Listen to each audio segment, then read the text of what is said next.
السلام علیکم ناظرین۔ انسان کی زندگی میں کچھ واقعات ایسے ہوتے ہیں جو انسان کی زندگی پر گہرے اثرات اور گہرے نقوش چھوڑ جاتے ہیں۔ کچھ واقعات تو ایسے ہوتے ہیں جن کو سن کر لوگ مشکل سے ہی یقین کرتے ہیں، مگر ایسے واقعات سچے ہوتے ہیں۔ ایک ایسا ہی واقعہ سنیں جو کہ ہمارے دوست کے ساتھ پیش آیا۔ یہ بات کافی پرانی ہے۔ جب ہم دوست شام کو گراؤنڈ سے واپس آ کر محلے میں جمع ہوتے تو خوب محفل لگاتے۔ ایک دن ہم رات کا کھانا کھا کر گھر سے باہر نکلے تو دوستوں نے بولا، آج جمعرات ہے اور آج جن بھوت اور چڑیلوں کا دن ہے۔ میں جن بھوتوں پہ یقین تو رکھتا تھا پر کبھی ان سے آمنا سامنا نہیں ہوا۔ تو میں اس کی بات سن کر ہنس دیا۔ اس نے میری طرف غصے سے دیکھا اور بولا، یہ جو گاؤں سے باہر کھیتوں میں جامن کا درخت ہے، اس پہ آج جن بھوت آئیں گے۔ اگر نہیں یقین تو تم میرے ساتھ جا کر دیکھ لو۔ ہم سب نے حامی بھری اور اس کے ساتھ چلنے کو تیار ہو گئے۔ میں اس دوست کا نام بتاتا چلوں، یہاں اس کا نام فرحان تھا اور وہ اکثر رات کو اکیلا کھیتوں میں گھومتا رہتا تھا، اس لیے اس پہ کچھ دوستوں نے یقین بھی کر لیا تھا پر ہم نے یقین نہیں کیا۔ جیسے ہی عشاء کی اذان ہوئی ہم نکل پڑے اس کے ساتھ کھیتوں میں جن بھوت دیکھنے۔ رات کافی گہری ہوتی چلی جا رہی تھی تو ڈر بھی لگ رہا تھا۔ ابھی ہمیں چلتے ہوئے 10-15 منٹ ہی گزرے تھے، ایک کھیت سے بکری کے چھوٹے بچے کی بولنے کی آواز آئی۔ فرحان نے بولا، رکو، یہاں پاس سے کسی جانور کی آواز آ رہی ہے۔ سب رک گئے اور خاموشی سے آواز سننے کا انتظار کرنے لگے کہ کس طرف سے یہ آواز آ رہی ہے۔ ابھی تھوڑی دیر ہی گزری تھی کہ بکری کے بچے کی آواز دوبارہ سنائی دی۔ فرحان نے بولا، یہ آواز اس طرف سے آ رہی ہے، جو کہ 2-4 کھیت چھوڑ کر آواز وہاں سے آ رہی تھی۔ سب دوست اس طرف جانے لگے تو ناصر نے بولا، چھوڑو یار، جو بھی ہے ہمیں کیا لینا دینا اس سے، ہم جس کام کے لیے جا رہے ہیں اس طرف چلو۔ پر کوئی بھی نہیں مانا اور بکری کے بچے کی آواز سن کر کھیت کی طرف بڑھنے لگے۔ وہاں جا کر دیکھا تو ایک چھوٹا سا بکری کا بچہ وہاں کھیت میں بیٹھا تھا۔ ہم میں سے کوئی کچھ بولتا اس سے پہلے ہی فرحان نے کہا، لگتا ہے جو یہاں بکریاں چروانے آتے ہیں ان کا رہ گیا ہوگا، اس کو اٹھا لو، صبح پتہ لگا کر واپس کر دیں گے۔ سب نے اس کی بات سے اتفاق کیا اور ایسا ہی کیا۔ اس کو ہم نے اٹھا لیا اور اپنی منزل کی جانب بڑھنے لگے۔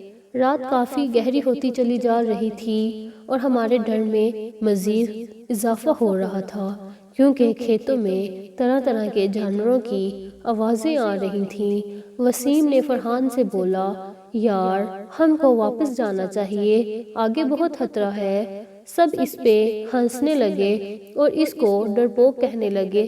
خیر وہ خاموشی سے ان کے ساتھ چلتا رہا۔ پھر راستے میں ہمیں سیٹی کی آواز آنا شروع ہو گئی۔ سب رک گئے اور ایک دوسرے کی طرف دیکھنے لگے۔ ڈر سب کے چہرے سے صاف نظر آ رہا تھا پر کوئی بھی یہ نہیں چاہتا تھا کہ ہم واپس جائیں اور اللہ کا نام لے کر اس جامن کے درخت کی طرف بڑھنے لگے۔ ابھی تھوڑی دیر ہی گزری تھی کہ ہمیں چلتے ہوئے تو سامنے ہی وہ درخت نظر آ گیا۔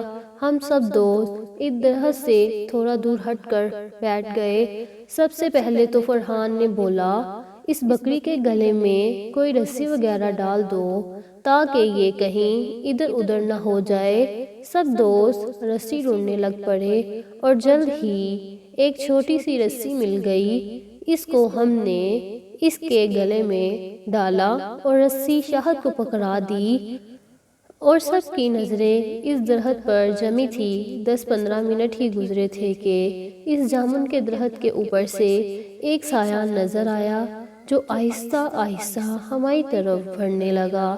ہمارا خوف کے مارے برا حال ہو رہا تھا اور ساتھ ہی پراسرار آوازیں آنا شروع ہو گئی۔ ہم سب نے اونچی آواز میں ورد پڑھنا شروع کر دیے۔ کچھ دوست تو وہاں سے بھاگنے کے لیے تیار تھے، ہم نے روک رکھا تھا۔ پھر سب نے محسوس کیا کہ سایہ اب ہماری طرف بڑھ رہا تھا۔ سب نے یہ منظر دیکھا تو وہاں سے بھاگنے میں ہی بہتری سمجھی، اور اتنی سپیڈ سے سب وہاں سے الٹے پاؤں دوڑے، اور ہمارے پیچھے اتنی خوفناک آوازیں بلند ہو رہی تھی، بس یہی محسوس ہو رہا تھا جیسے وہ بالکل ہمارے پاس ہی ہیں اور کسی بھی لمحے وہ ہم سب کو نقصان پہنچا سکتی ہیں۔ ہم نے ہمت نہ ہاری اور بھاگتے رہے، ورد کرتے رہے، اور واپس گاؤں آ کر سانس لیا۔ جب ہم سب گاؤں کی حدود میں پہنچ گئے تو فرحان نے شاہد کی طرف دیکھا اور پوچھا، آپ کے پاس بکری کا بچہ تھا، وہ کہاں چھوڑ آئے؟ اس نے ہاتھ کی طرف دیکھا تو اس کے ہاتھ میں صرف رسی تھی۔ اس نے بولا کہ جب ہم وہاں سے بھاگ رہے تھے تو یہ صرف رسی ہی تھی، بکری کا بچہ کدھر رہ گیا؟ اس کو کچھ معلوم نہیں۔ جب وہاں سے واپس دوڑے تو وہ بکری کا بچہ وہاں ہمارے ساتھ نہیں تھا، صرف یہ رسی ہی تھی۔ کیا وہ سچ میں بکری کا بچہ تھا یا کوئی اور مخلوق تھی؟ سب دوستوں نے کہا، جو بھی تھا ہم صبح وہاں جا کر ضرور دیکھیں گے۔ جب صبح ہوئی تو کوئی بھی وہاں جانے کو نہیں تیار تھا سوائے فرحان اور شاہد کے۔ وہ دونوں کھیتوں میں گئے اور اسی جگہ گئے تو انہوں نے وہاں بکری کے بچے کو مرا ہوا پایا۔ اس کی صرف ہڈیاں ہی ہڈیاں نظر آ رہی تھیں۔ اس بکری کے بچے پہ گوشت کا کوئی نام و نشان بھی نہیں تھا۔ وہ دونوں سمجھ چکے تھے رات کو جو کچھ بھی ہوا وہ ان کا وہم نہیں تھا، اس درخت پہ واقعی کچھ ایسا تھا جو فرحان نے بولا تھا۔ اس کے بعد وہ واپس آ گئے اور کبھی بھی رات کے ٹائم باہر گھومنے سے توبہ کر لی۔ امید ہے آپ کو یہ کہانی پسند آئے گی۔ شکریہ۔